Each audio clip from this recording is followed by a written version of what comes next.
¿Qué tal? ¿Cómo le va? Muy buenas tardes. Como siempre, nos da mucho gusto que nos acompañe en esta emisión de Hidalgo Hoy, y en particular hoy porque pues es nuestro primer programa de este 2025. Muchas felicidades a aquellos que hayan festejado el Día de Reyes y la Rosca de Reyes. Y como todos los martes, me da mucho gusto acompañar este programa a mi compañero y amigo Enrique Lascano. Enrique, muy buenas tardes. Deseo de este equipo de trabajo, que tenga usted, por supuesto, salud, porque teniendo salud se puede tener todo lo demás. Salud, amor y trabajo en abundancia en este 2025, Miguel. Así es, Enrique. Y bueno, pues este es un año muy importante para México, para los mexicanos. Es un año coyuntural. Estamos por cumplir apenas 100 días de gobierno de la primera presidenta electa en México, la primera presidenta constitucional, Claudia Sheinbaum. Y pues ella ya trae arrastrando una serie de herencias en temas económicos, políticos, sociales, obviamente temas de seguridad, pero que sin duda en unos días, cuando tome posesión Donald Trump, el 20 de este mes, y que inicie su segundo periodo, pues vienen otra serie de retos de los que ya habíamos adelantado un poco en los programas de fin de año, porque pues Trump viene con un discurso muy agresivo contra México, contra Canadá, contra la migración en general, pero en particular contra la que llega desde México, que es la mayoría cruzando nuestra frontera. El tema de las amenazas para imponer aranceles en caso de que México no pueda controlar la migración. Pero aunque México la pueda controlar, Enrique, tenemos un problema muy grave en puerta, que es esta deportación masiva de millones de personas de distintos países, obviamente algunos de ellos, muchos de ellos mexicanos, pero esto implicaría un grave reto para las autoridades federales y estatales de los estados fronterizos. Imagínate recibir cientos de miles de migrantes, en dónde hospedarlos, cómo alimentarlos, todo el tema de la logística para repatriarlos, con cargo a quién, con cargo a qué presupuesto. Entonces, pues hay muchos retos, tanto nacionales como externos, Enrique. No, yo espero realmente que no vaya a ser así. Me parece que ningún país tiene la capacidad para recibir de pronto en una frontera a... Ya olvídate de la cantidad de mexicanos que hay, digamos, de manera irregular en los Estados Unidos, ¿no? Si en una ciudad como Tijuana, que es el paso fronterizo más concurrido del mundo, ¿no? La frontera entre Tijuana y San Isidro, que de pronto te pongan, ¿qué te gusta? Ya no hablemos de los millones que hay, Miguel, que te pongan 300,000 personas No, pues en una frontera. ¿Quién tiene la capacidad para dar servicios? Porque bueno, cuando hablo de servicios hablo de instalaciones sanitarias, por ejemplo, ¿no? ¿No?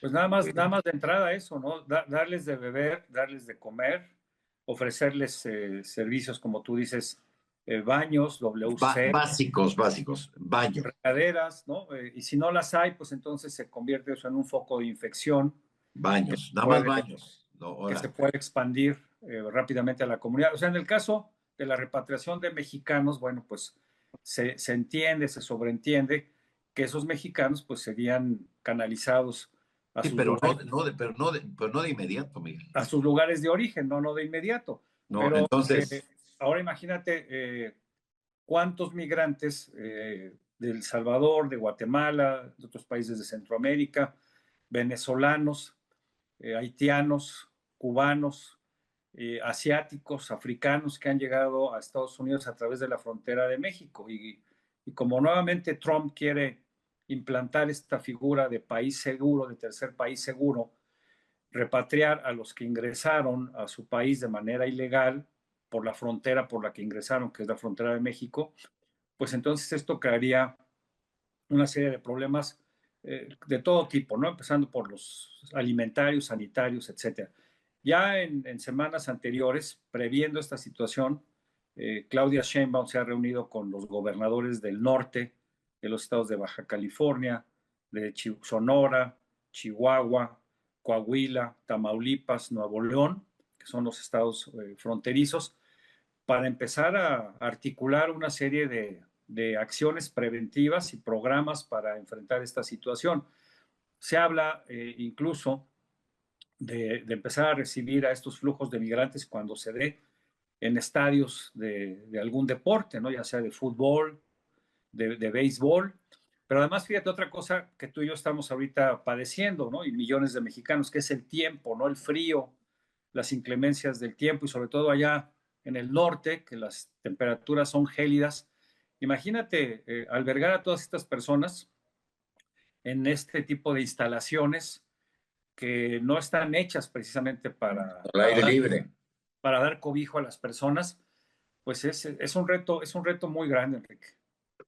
No, yo lo veo verdaderamente como una figura eh,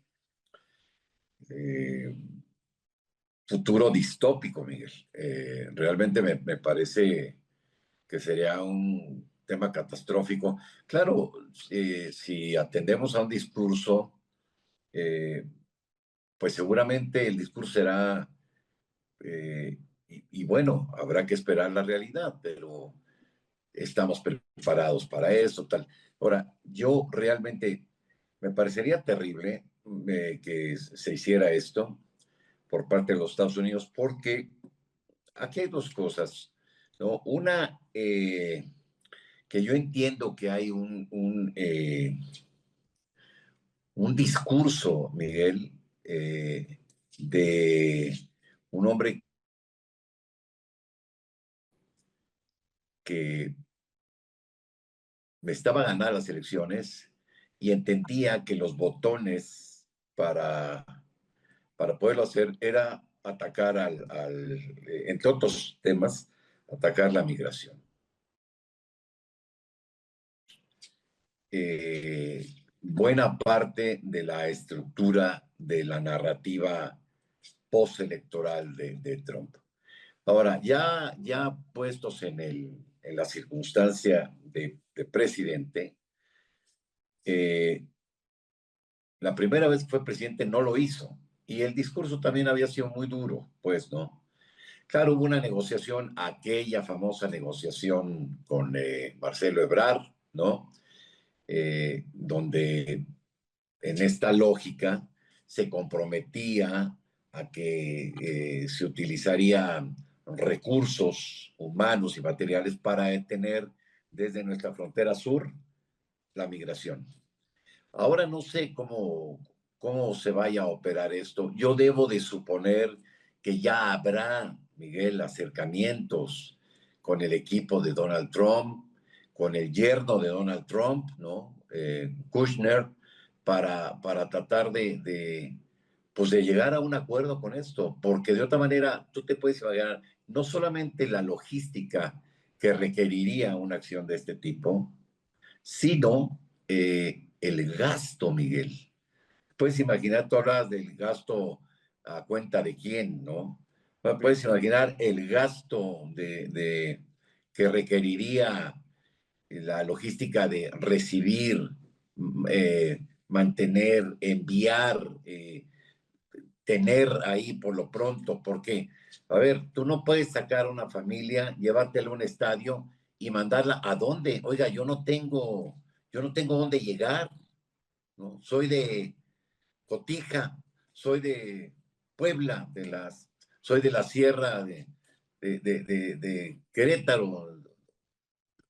Digo, ¿a dónde los vas a mandar? Ya no tengo ahí, yo tengo 20 años acá, ya no tengo familia, no tengo nada que me arraigue allá. No es fácil, es un tema ahí muy complicado, Miguel.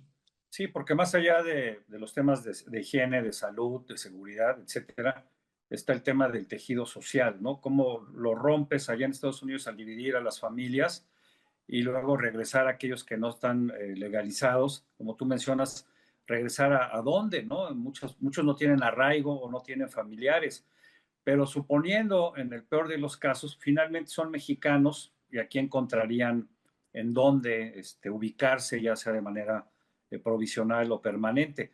Pero el problema real, porque también esto ya ha creado problemas sociales en las comunidades a los que llegan los migrantes de otras nacionalidades, ¿no? El mexicano siempre ha sido muy solidario y tratamos de ayudar a los demás, pero esa solidaridad tiene un límite, hay una tolerancia que generalmente es rebasada por el número de personas que llegan, que empiezan a cambiar el panorama, el horizonte de las ciudades, se empiezan a adueñar de espacios públicos como parques, jardines, se dedican obviamente a pedir caridad, etcétera, y cuando no la hay, pues esta gente tiene que buscar cómo alimentarse, entonces se incrementan algunos delitos, sobre todo los robos.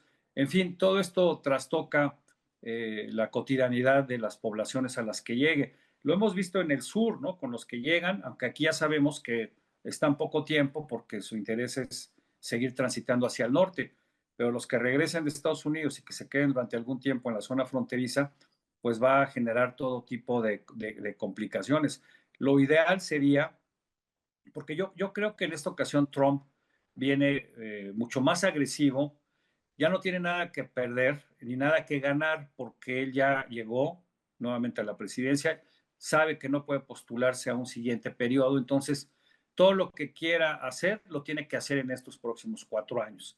Y él tiene un voto duro al cual le debe de cumplir estas promesas de campaña, que si efectivamente eran electorales, pero en muchos de los casos, desafortunadamente, Enrique, es el pensamiento y el deseo de muchos estadounidenses y por eso votaron por él.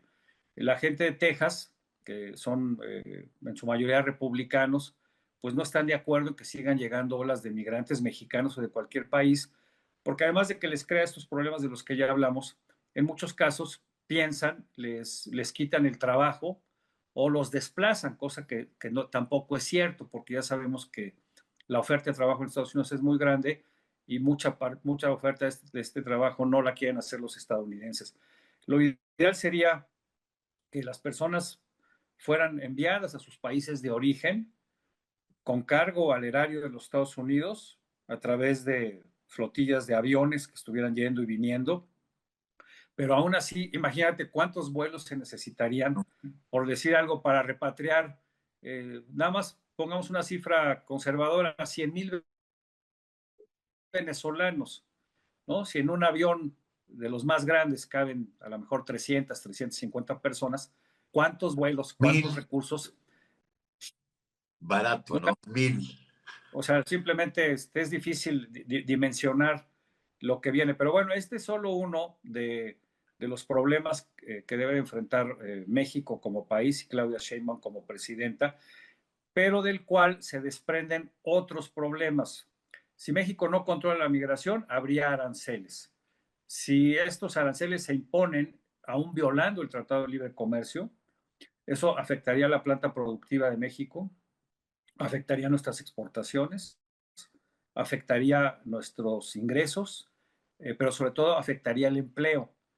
Y además, ahorita estamos en una coyuntura difícil porque ya sabemos que hay ciclos económicos y en diciembre hay un porcentaje importante de despidos de personas que son eventuales y que trabajan en las tiendas, en los restaurantes, en los bares, etcétera, por el tema de la temporada decembrina.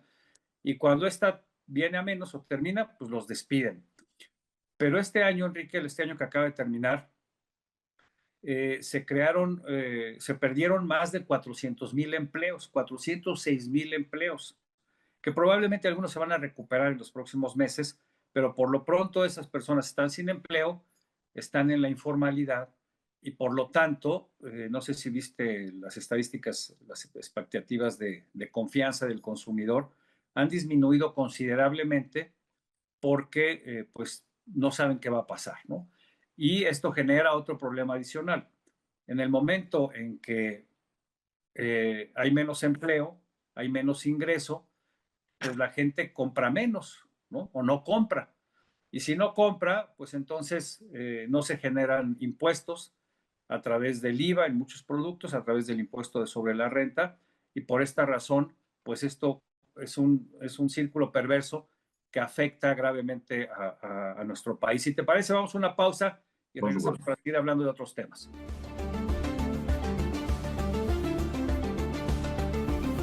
En una suerte de prospectiva de temas que eventualmente llegarán a nuestro país.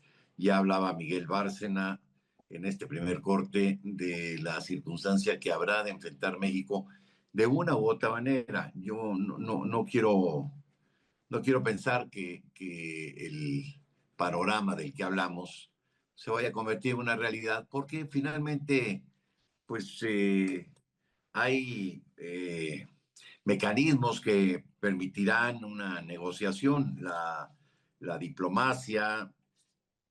Mire, la política sirve para eso, ¿no? Para en la diversidad de opinión encontrar puntos de coincidencia. Y yo espero realmente que se puedan encontrar formas de negociar esto, de llegar a acuerdos. Claro, se requiere voluntad de las partes, habrá que esperar poco tiempo, por cierto, poco tiempo para ver cómo vienen las cosas en la administración de el próximo presidente de los Estados Unidos. Pero hay otros retos, Miguel, en la Agenda 2025. Sí, así es. Nada más para cerrar esto, tú hablabas de la política y del arte de la política, precisamente de la negociación y de llegar a acuerdos. El problema con Trump es que no es un político, no dista mucho de ser un político tradicional, es una gente que le gusta imponer. Ve lo que ha estado pasando con Trudeau, finalmente ya anunció su salida como primer ministro, ya no se va a postular porque pues, los números no le dan, su popularidad ha ido a la baja, precisamente por temas económicos, por temas políticos internos, pero también por el empujón que le ha venido dando Trump, ¿no? Que no lo quiere porque no se llevan bien. Hay que recordar que cuando se encontraron por vez primera, recordarás que Trump siempre les agarra el brazo a sus, a sus invitados, ¿no? O sea, en un afán como de fuerza y de control. Y Trudeau hizo exactamente lo mismo, ¿no? De tal manera que se trenzaron los dos ahí en un apretón de antebrazos, que dicen que eso no le cayó nada bien a Trump y desde entonces ha habido una animadversión y ahora lo ha venido atacando. Entonces, es solo una prueba o una muestra del talante, del carácter y de la actitud de Donald Trump. Ojalá sus cercanos, que tienen toda la información de la importancia del comercio con México, la vecindad con México, etcétera, pues lo puedan hacer entender de que estas políticas que él anuncia no son las mejores. Pero como mencionabas, hay otros retos. Yo creo que para todos los mexicanos dejó de ser hace tiempo ya la principal preocupación el tema económico, el tema laboral, el tema del ingreso, y el tema principal sigue siendo el de la seguridad, Enrique. Sí, sí, es un tema que preocupa, es una de las asignaturas pues más delicadas que tiene la nueva administración.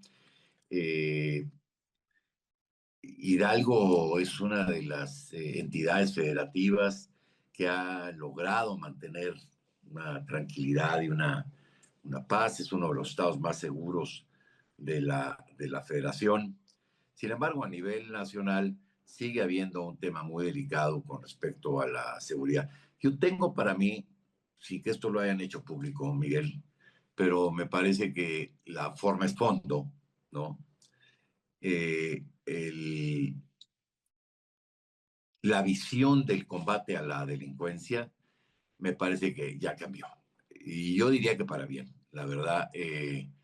Me parece que estos operativos, como el operativo Enjambre, ¿no? Que se ha aplicado particularmente o de manera, diríamos, muy sustantiva en el Estado de México, muestran que ya el gobierno de la República, pues, ha modificado su modus operandi con la llegada de García Harfuch a la Secretaría.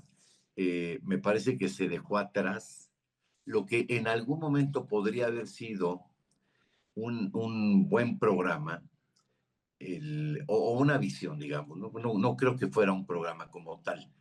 Creo que fue una intención, más bien, el de abrazos no balazos, ¿no? Eh, no lo percibo así como un programa como tal, Miguel, sino una intención, ¿no? Que hubiera sido interesante en otro momento de la vida nacional, en otro momento de la seguridad nacional. Me parece que en estos momentos lo que se requiere es el combate pues más decidido, Pues más frontal. frontal, ¿sí? Más directo a los grupos delictivos, porque con todo y que eh, pues se privilegiaba el abrazo al balazo, pues hubo 200,000 muertos. Es decir, Y más de 100,000 desaparecidos. tú puedes privilegiar desde el poder el abrazo, pero si el otro grupo, en lugar de entender la circunstancia, digamos, abusa de ella, va a seguir con violencia. Y lo que sucedió, yo creo que fue la intención, y el presidente, el observador lo dijo muchas veces, no vamos a combatir con lo mismo, no le vamos a echar gasolina al fuego, tal. Pero me parece que se abusó por parte de los grupos delictivos de una circunstancia y generó más violencia, Miguel, ¿no? Y mucha de ella entre ellos mismos, entre los grupos delictivos, pero un programa que pretenda atacar la violencia no puede tener 200,000 asesinatos en una administración. Creo que la doctora Sheinbaum lo ha entendido, creo. Eh, Tiene un policía al frente de la Secretaría, muy, policía moderno, profesional, que están utilizando, Miguel, todos estos mecanismos que la modernidad te permite, ¿no? Eh, pues la tecnología, la inteligencia, el concepto de inteligencia, y me parece que pues rápidamente han empezado a dar resultados, Miguel. Sí, coincido con tu reflexión y con tu análisis. El tema de abrazos no balazos, pues era una frase taquillera, memorable, pero era una frase finalmente hueca, porque tampoco reflejaba realmente la política de seguridad. No era un, exacto, Lo, era más pero una frase, digamos, ¿no? lo que en el fondo generó esta frase fue el envalentonamiento y el crecimiento de los grupos delincuenciales ante la inacción de estrategias o acciones del gobierno federal, más toda la podredumbre que existe en las policías locales, sobre todo municipales. Pongo un ejemplo muy simple. Si tú tienes un hijo o una hija que es mal portada, respondona, y no la corriges, pues esta va a seguir. Y si después empieza a pelear con sus hermanos y tampoco los corriges, pues estos van a seguir con su actitud. Y eso fue lo que pasó exactamente en México con los grupos delincuenciales. Actualmente yo creo que el combate a la delincuencia en general, sin ser yo un experto ni mucho menos, yo lo veo en tres aspectos. Uno, la investigación, la detención de los mandos policíacos o alcaldes municipales, etcétera, que están coludidos con el narco. Ya lo vimos, como mencionabas, en el Estado de México, lo acabamos de ver en Chiapas hace unos días, en este pueblo de la frontera, en donde detuvieron al presidente municipal interino. Lo estamos viendo ya en Guanajuato, donde también finalmente se fue un fiscal que estuvo durante 15 años y que no dio resultados. No en balde, Guanajuato es el estado más violento del país. Y bueno, ya tan solo ayer vimos un enfrentamiento entre la Policía Estatal de Guanajuato que abatió a 10 criminales. Es decir, las acciones se han multiplicado. Entonces, primero, tratar de purgar y limpiar las policías locales, a través de labores obviamente de inteligencia, que esa tiene que aplicar a nivel general, y después una estrategia integral desde la federación en coordinación con las estatales, las municipales, por supuesto, llevando a mano el ejército, la Guardia Nacional y la Marina, y una muy importante, que esa fue, digamos, la premisa del gobierno anterior, que es atender las causas, el tema de la pobreza, de la marginación, la falta de oportunidades laborales, profesionales, etcétera. Y pues yo creo que en ese sentido, ahora, esto no es magia. no va a dar resultados, va a dar algunos resultados concretos en el corto y en el mediano plazo, pero para que veamos realmente resultados contundentes, pues se va a requerir tiempo. Y precisamente hablando de tiempo, Enrique, vamos a hacer nuestra segunda pausa y regresamos para hablar de otros temas.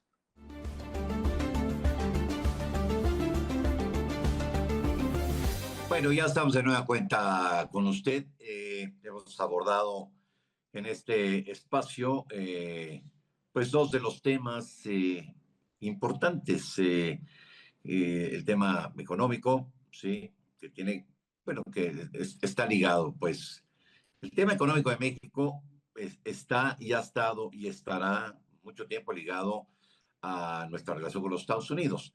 No solamente porque tenemos una frontera de más de 3.200 kilómetros, sino porque tenemos el tratado de comercio más importante del mundo junto con Canadá. Pero hay otros temas también que son importantes y que en este 2025 habrán de ocupar buena parte de la atención de las administraciones, no solamente la administración federal, sino de las administraciones estatales. Y uno de los retos, Miguel, amigos, sin duda será el tema de la salud, Miguel. Sí, por supuesto, porque además otra vez también el contexto internacional pues ha enviado algunas señales que pudieran convertirse nuevamente en problemas, ya sea de epidemias o de pandemias. Hace unos días vimos lo que estaba sucediendo en China Sí, con, otra vez. con una presentación de algunos virus que ya sabemos que los chinos son poco claros, poco transparentes en la difusión de su información desde el punto de vista oficial, y buena parte de la información que recibimos pues era a través de redes que hablaban de hospitales y de funerarias saturadas y demás. Sin embargo, pues oficialmente no se sabe mucho, no se sabe bien a bien. Sin embargo, es un tema que hay que atender, que no hay que descuidar.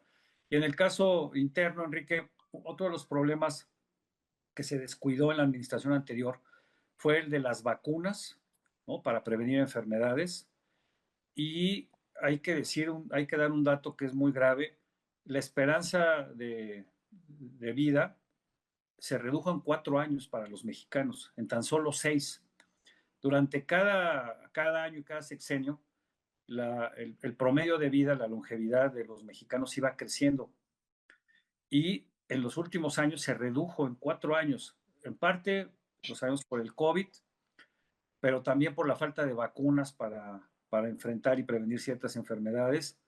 El otro tema fue la falta de calidad y cantidad en la atención médica, de tratamientos. Todo el mundo conoce lo que pasó con los tratamientos para los niños con cáncer. La capacidad de los servicios de salud de brindar operaciones, intervenciones quirúrgicas en tiempo y forma a la mayoría de las personas que lo requieren, y por lo cual, agravado también por el COVID y la comorbilidad, muchas personas que no tenían que haber muerto murieron precisamente por enfermedades asociadas por la falta de atención oportuna, la falta de tratamientos, la falta de medicamentos. Y como todos sabemos, el gobierno anterior desapareció de un plumazo el Seguro Popular con otra de estas frases pegajosas, taquilleras, de que no era ni seguro ni era popular.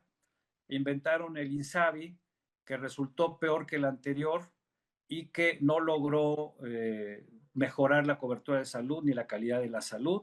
Tan es así que lo tuvieron que desaparecer. Se perdieron millones o miles de millones de pesos en esta apuesta fallida.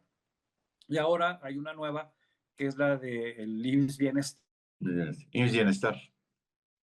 donde los estados le aportan al instituto todos sus acervos, todos sus recursos, tanto de hospitales, clínicas de distintos niveles, etcétera, para tener una mayor oferta y que haya una mayor cobertura para aquellos mexicanos que no están cubiertos, ya sea por el propio IMSS. Estamos hablando de trabajadores privados que cotizan al IMSS junto con sus patrones, estamos hablando de trabajadores al servicio del Estado que cotizan al ISSSTE, algunos otros como Pemex que tienen sus propios servicios y sistemas de salud, pero que en este caso la apuesta es muy grande y es muy importante porque al desaparecer el Seguro Popular, al fallar el INSABI, se habla de que más de 30 millones de mexicanos dejaron de tener la posibilidad de atención médica, lo cual pues nos lleva a lo primero de esta charla, ¿no? ¿Cuánta gente murió precisamente por estas circunstancias? Entonces, ojalá deseamos, por supuesto, que el IMSS Bienestar, con la participación de todos los estados que se han sumado, no son todos los del país, pueda tener una mayor oferta, no solo en cantidad, sino calidad, pero sobre todo, Enrique, que cuenten con los insumos necesarios, ¿no? Con los medicamentos, los tratamientos, las vacunas, todo lo que se requiere para curaciones, para rayos X, para resonancias, ultrasonidos, etcétera, porque pues la gente siempre va a encontrar un médico y un consultorio, pero no necesariamente va a encontrar todo lo que requiera para cuidar de su salud. Pues ese es otro de los grandes pendientes, digamos, la salud y el tema de resolver ya definitivamente el tema de los medicamentos, Miguel, ¿no? Eh, que haya un abasto de medicamentos suficiente para atender las demandas de salud de los mexicanos. Yo no digo que pues las cosas de pronto se hagan adrede, ¿no? Algún expresidente de México decía, ningún presidente se para pensando cómo, bueno, utilizaba una palabra ahí más fuerte, ¿Cómo fregar a los cómo mexicanos, ¿no? fregar a los mexicanos.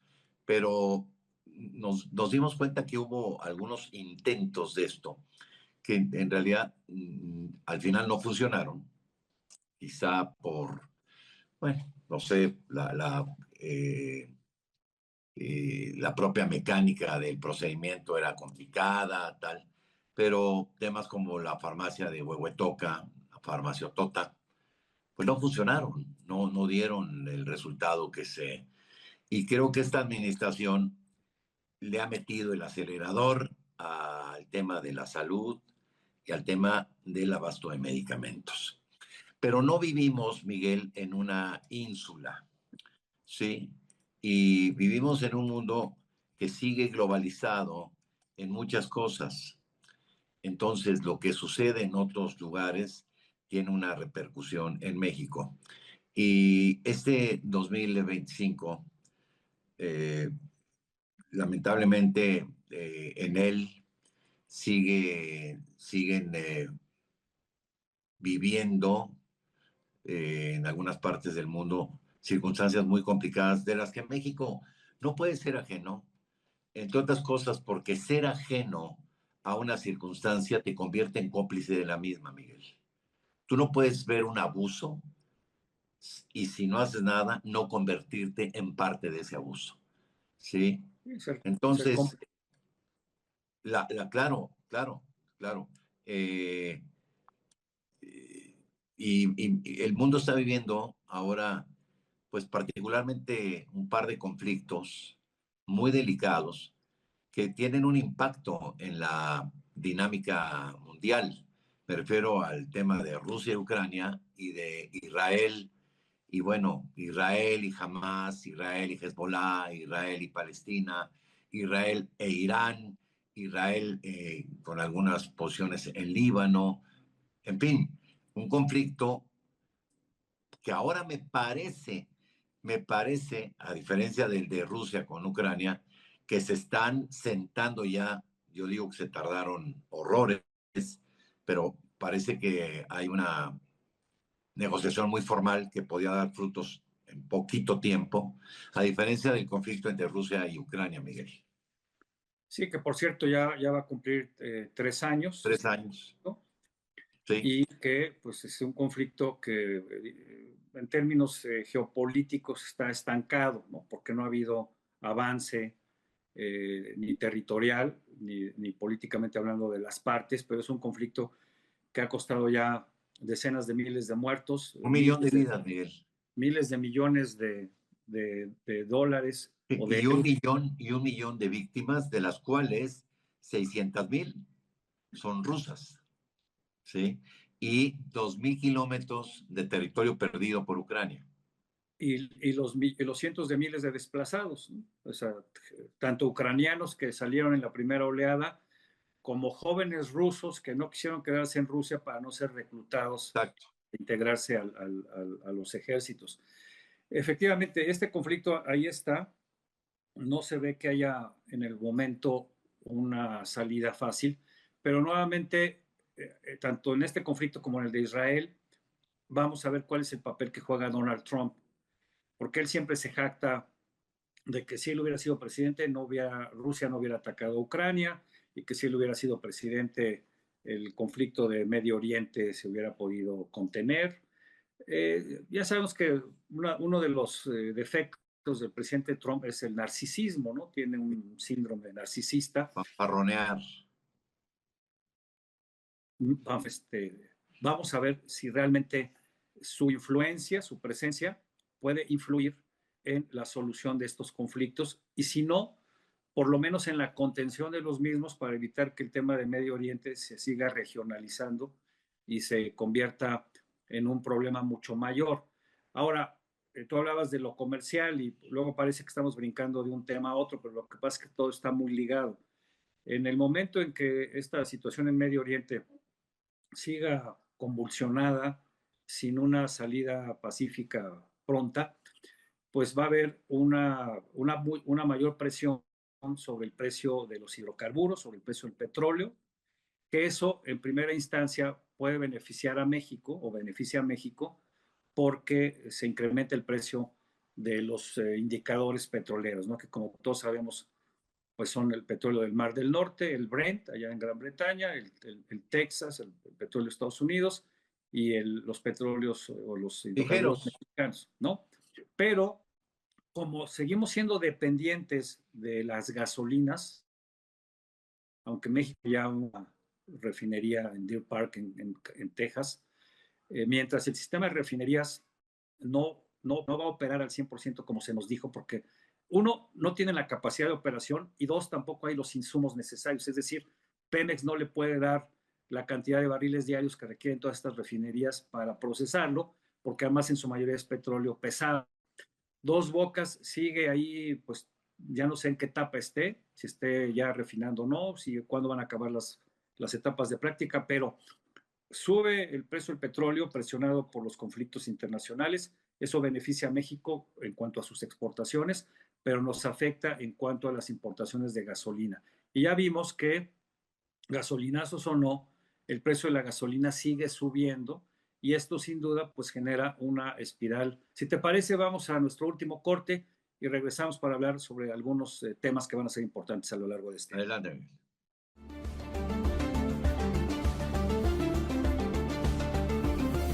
Bueno, ya estamos en nuestro último corte y bien decía Miguel Bárcena, pues hay otros temas, Miguel, que también van a tener un impacto en este 2025. Sí, por supuesto, un tema que es global, que es el del cambio climático. Es un tema que no podemos dejar a un lado, no solo por el cambio climático per se, de que así se incrementa la temperatura, hace más calor, sino por las consecuencias del incremento en las temperaturas. Sí. México, quizá la gente no lo sepa, pero México es uno de los 10 países más vulnerables al cambio climático por su ubicación geográfica. Estamos en parte del hemisferio norte y en la franja con Centroamérica. Estamos bañados por dos océanos, el Pacífico, el Atlántico.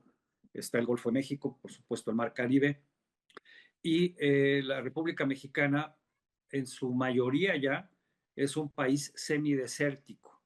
Del centro hacia el norte, tenemos prácticamente estados con altas extensiones territoriales desérticas, y en la medida en que se incrementan las temperaturas, cada año, desde hace ya 7, 8 años, Enrique, cada año rompemos el récord del año anterior en cuanto al incremento de temperaturas.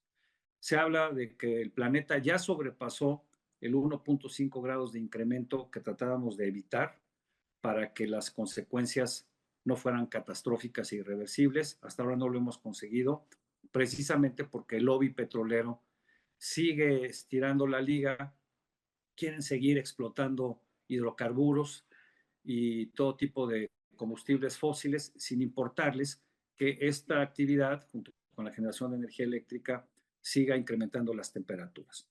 Y en el caso de México, el avance del desierto sigue creciendo. El año pasado tuvimos una sequía grave ya, en algunos casos moderada, en otros extrema. Y para este año se espera también que tengamos una sequía, que la temporada de lluvias no sea muy abundante. El año pasado la gente piensa que llovió mucho y que ya con eso era suficiente para llenar las presas. Sucedió así en algunos casos, no en todos. El sistema Cutzamala, que abastece de agua al Estado de México y a la parte de la Ciudad de México, ya está otra vez decayendo en sus niveles de almacenamiento porque la cantidad de agua no fue suficiente y si seguimos sacando más agua de la que entra, pues simplemente vamos a tener problemas en los siguientes meses. Entonces, vamos a tener el tema de la sequía. ¿Qué pasa cuando sabemos que va a haber sequía, Enrique? Pues que de entrada, en muchas hectáreas no se va a sembrar. La gente no va a desperdiciar sus granos porque sabe que no va a haber suficiente lluvia y entonces las cosechas se van a perder. Entonces va a haber una disminución tanto en la siembra como en la producción y en la cosecha. ¿Esto qué implica? Que vamos a ser deficitarios en ciertos productos, sobre todo cereales, maíz forrajero, los vamos a tener que comprar, eso implica un gasto por tener que estar exportando y la producción nacional, que no va a ser suficiente en varios productos, va a generar escasez. Si hay escasez, los precios se van a incrementar, porque va a haber poca oferta y mucha demanda. Y si se incrementan los precios, pues entonces va a haber inflación. Entonces, en este caso, una vez más, vemos cómo están interligados, interrelacionados todos estos aspectos, en este caso del clima o el medio ambiente, con el tema de la productividad, el tema de la generación de alimentos, el consumo, la economía, etc. Eh, ya lo hemos comentado en este espacio, otro de los aspectos en donde yo veo un cambio es en la política ambiental. Primero, por los anuncios que hizo Claudia Sheinbaum desde su toma de posesión, muchos de ellos ya lo hemos dicho, tienen que ver con Hidalgo, el sanear el río Tula, el crear un centro de acopio y de reciclaje en donde iba a ser la refinería que no construyó Felipe Calderón, y sobre todo el cambio de la termoeléctrica de Pemex, de, Pagas. de gas, o sea, utiliza combustóleo, que es altamente contaminante porque tiene altas concentraciones de dióxido de azufre, y que no solo contamina a la gente de Tula y a los hidalguenses, sino que también contamina a la Ciudad de México. La contaminación que viene de allá, como los vientos generalmente soplan de norte a sur, esa contaminación llega a la Ciudad de México y al Estado de México. Y se calcula que es la causante de hasta el 20% de la contaminación por partículas suspendidas y también sería la responsable de un porcentaje muy alto de muertes anticipadas por temas relacionados con la mala calidad del aire. Entonces, de entrada, mucha de la gente que ha llegado al sector ambiental, empezando por Alicia Bárcena, el doctor Samaniego, Pedro Álvarez y Casa, Sergio Graf, Marina Robles, Siliana Villalobos, toda la gente que está en la CONAM, en la CONAVIO, en la CONAFOR, etcétera. Esto nos da esperanza de que las cosas cambien. Ahora, igual que en el tema de la seguridad, no van a cambiar en el corto plazo porque estos temas requieren de mucho tiempo y también requieren de mucho dinero. Pero hay que primero reconocer que tenemos estos problemas en puerta, algunos ya nos están causando muchos problemas, y la otra es destinar, ya tenemos a las personas, ¿no? Al recurso humano ya lo tenemos y yo puedo decir que es de primera, pero falta el acompañamiento a través del presupuesto público, tanto federal como el que puedan aportar los estados. Pero si no enfrentamos esta crisis climática que está afectando la salud, está afectando la biodiversidad y, como decía al principio, México es muy vulnerable porque estamos sujetos a los fenómenos naturales extremos, como son los huracanes, las tormentas tropicales, que cada vez se presentan con mayor frecuencia, con mayor intensidad y con mayores daños. Entonces, el tema del cambio climático, Enrique, es uno de los temas, ahí sí, literalmente vitales para México, porque impactan en la economía e impactan en la salud de los mexicanos. Sí, creo que tocaste ya para finalizar esta perspectiva modesta que hacemos en este espacio con un tema que que a todos nos tiene que interesar, que es el tema medioambiental. Nuestro medio ambiente, eh, lastimado de mucho tiempo, requiere de intervenciones muy serias, eh, muy muy claras, muy precisas.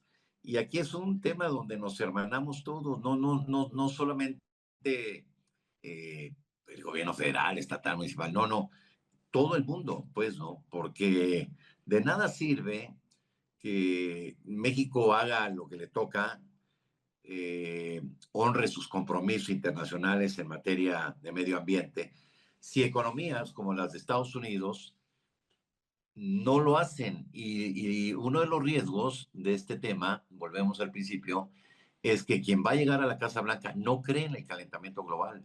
De hecho, una de sus primeras acciones fue salirse del Pacto de París, en fin, no cree o no quiere creer, ¿no?, en el calentamiento global como un fenómeno medioambiental. Entonces, es muy complicado echar a andar mecanismos internacionales que vayan a tener, si el país o uno de los países que más contamina y que tiene las industrias más grandes y matan, no creen eso y no obliga con Legislación, alguna reglamentación. legislación, sí, claro, ¿no? Con una legislación más fuerte, más efectiva, con una normatividad moderna, pues a los entes contaminantes, Miguel. Mira, como bien mencionas, Trump cuando llegó en el 2016, tomó posición en el 17, se salió del Acuerdo de París, sin embargo, nunca retiró a la delegación de Estados Unidos. Los negociadores ahí siguieron y siguieron asistiendo a las cumbres. Para salirte del pacto, tú lo anuncias y tienes que dejar pasar un año. Vamos a suponer que Trump lo vuelva a hacer, va a pasar un año antes de que esto se concrete. Vamos a ver si da marcha atrás a una serie de políticas ambientales que impuso Biden, que Biden fue uno de los arquitectos, junto con John Kerry, del Acuerdo de París en el 2015. Tuve la fortuna de estar ahí cubriéndolo. Y ellos dos, uno como vicepresidente, otro como encargado del tema del clima, tuvieron una participación importante. Cuando gana Biden, regresan al Acuerdo de París de manera activa. Hay una serie de decretos del presidente Biden precisamente para evitar que haya nuevas inversiones en desarrollos de exploración petrolera. Vamos a ver qué hace Trump, que él básicamente le seguía apostando al carbón, porque buena parte de sus financiadores o la gente que lo financió era gente de la industria del carbón. Vamos a ver qué hace en este periodo, pero la buena noticia es que efectivamente, aunque él eche para atrás una serie de medidas ambientales de Biden o cambie parte de la legislación ambiental a nivel federal, son muy importantes las legislaciones estatales, porque los estados tienen su propia reglamentación precisamente para evitar que se siga contaminando Washington, Nueva York, Massachusetts. Entonces, esto pues es también un punto importante porque independientemente del paraguas federal y de las decisiones que tome Trump, están las decisiones que toman las entidades. Y lo mismo pasa en México. Y por eso es importante lo que decíamos hace un momento, lo que se ha anunciado ya para Hidalgo en términos de sanear el río Tula, el de cambiar el combustorio por gas natural en la termoeléctrica y crear un centro de acopio, de reciclaje para promover la economía circular. Creo que en ese sentido, y de eso hablaremos ya después, Hidalgo se puede convertir en un modelo a seguir, a replicar en temas que tienen que ver con la contaminación, porque tiene problemas serios que ahí están desde hace mucho tiempo y que pues requieren grandes soluciones como las que se están planteando. veamos en cuánto tiempo y con qué recursos se van a enfrentar en los próximos meses, Enrique. Y pues se nos Bueno, acabó el pues tiempo. hasta ahí este espacio. Ya la semana que entra empezaremos con los temas pues que la propia agenda va imponiendo, ¿sí? Para su análisis. Por lo pronto agradecerle a usted que nos haya acompañado y por supuesto pues desearle en nombre de este equipo de trabajo de Hidalgo Hoy, de todos los que hacen posible este espacio. Gracias, gracias a Alan, gracias Omar, todo este equipo de trabajo, Miguel. Pues desearles que tengan un maravilloso y venturoso 2025. Así es, muchísimas gracias a todo el equipo, ya los mencionaste, nuestra gratitud, nuestro agradecimiento y sobre todo nuestros mejores deseos para este 2025. Hasta la próxima.